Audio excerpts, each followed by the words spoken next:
Hey everyone, welcome to series Addict. Today's journey takes us not just into the shadows, but deep into the heart of human darkness. We're talking about Penny Dreadful, a series that blends Victorian horror, classical literature, and psychological depth into a uniquely haunting experience. It's not just about monsters, it's about the monsters within us, the kind born from grief, guilt, desire, and the desperate need for redemption. If you've never seen it, prepare for a show that's equal parts poetry and pain. And if you have, you already know we're entering sacred, sorrowful ground. Let's step into the fog of 1890s London and see what devils await.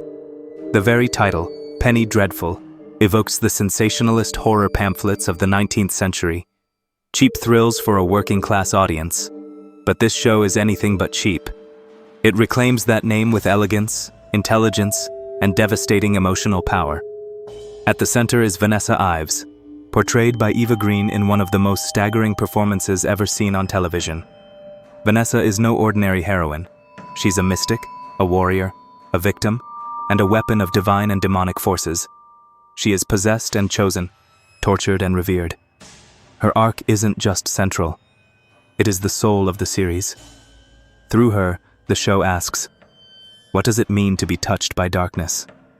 Can faith survive madness? Can love conquer damnation? Surrounding her is a gathering of broken souls. Sir Malcolm Murray, an aging explorer chasing redemption after a life of absence and arrogance. Ethan Chandler, a charming American gunslinger hiding a terrible secret. The beast within, literally and figuratively. Dr. Victor Frankenstein, young and brilliant, haunted by both mortality and his creations, whose desperate attempt to defy death yields only more pain. Dorian Gray, the eternally youthful hedonist, seducing men and women alike, a mirror of pure indulgence, untouched by time or consequence. What makes Penny Dreadful extraordinary is how it intertwines these familiar literary characters into something raw and new. This isn't just Frankenstein or Dracula rehashed. It's their stories retold through a deeply psychological, existential lens. Each figure wrestles with identity, autonomy, sin, and salvation. The horror here is both gothic and internal. There are vampires and werewolves, seances and demons, but the real terrors lie in confessionals, in whispered prayers, in quiet hallucinations. There's a particular scene where Vanessa speaks in tongues while her eyes bleed. It's not just disturbing, it's sacred. These moments don't exploit horror tropes. They elevate them into symbols of human struggle. The writing is Shakespearean in tone, not in complexity for the sake of obscurity, but in its reverence for language and rhythm. Every line is intentional. Characters speak with the weight of history and inner torment. Dialogue becomes poetry. And yet, none of it feels forced. It flows, it burns, it aches. Visually, the series is a masterpiece.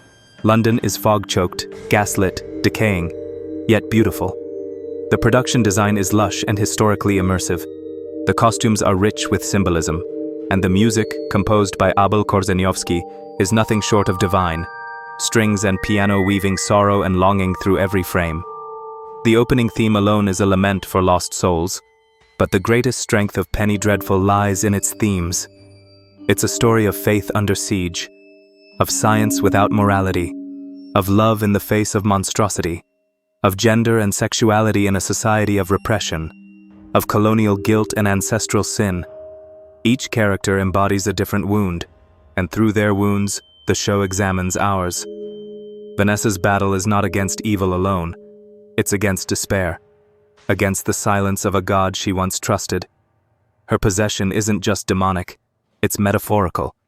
She carries trauma, isolation, female rage, and Eva Green plays her with such rawness, such fearlessness, it's almost unbearable to watch, and impossible to look away. The final season, just 3, concludes the series in a way that left some viewers shocked. But it's not a betrayal of the story. It's an end rooted in tragic necessity. It is sorrowful, spiritual, and haunting. Vanessa's fate is not a twist. It's a prayer, and perhaps a curse. The kind of ending that echoes long after the screen fades to black. Critically, Penny Dreadful remains one of the most underappreciated works in modern television. It's not mainstream, it's not formulaic, it doesn't offer easy catharsis or popcorn thrills. It demands patience, it demands thought, it demands your heart. And in return, it gives you something rare. Beauty born from pain. This is not a show you watch casually. You don't binge Penny Dreadful. You experience it, you endure it. And if it reaches you, truly reaches you, it changes you. So, that was Penny Dreadful, a hymn to the haunted, a love letter to monsters, and a requiem for the damned. If you've seen it, you know the power it holds. If not, and you're brave enough to confront the darkest corners of the soul, give it a try. Let me know in the comments who your favorite character was, what scene shook you the most, or whether you think the ending was fitting or too cruel. If you liked this video, give it a like, subscribe to Series Addict, and hit the bell so you won't miss our next dive into the shadows. Thanks for watching, and until next time, may your angels guard you from the demons within.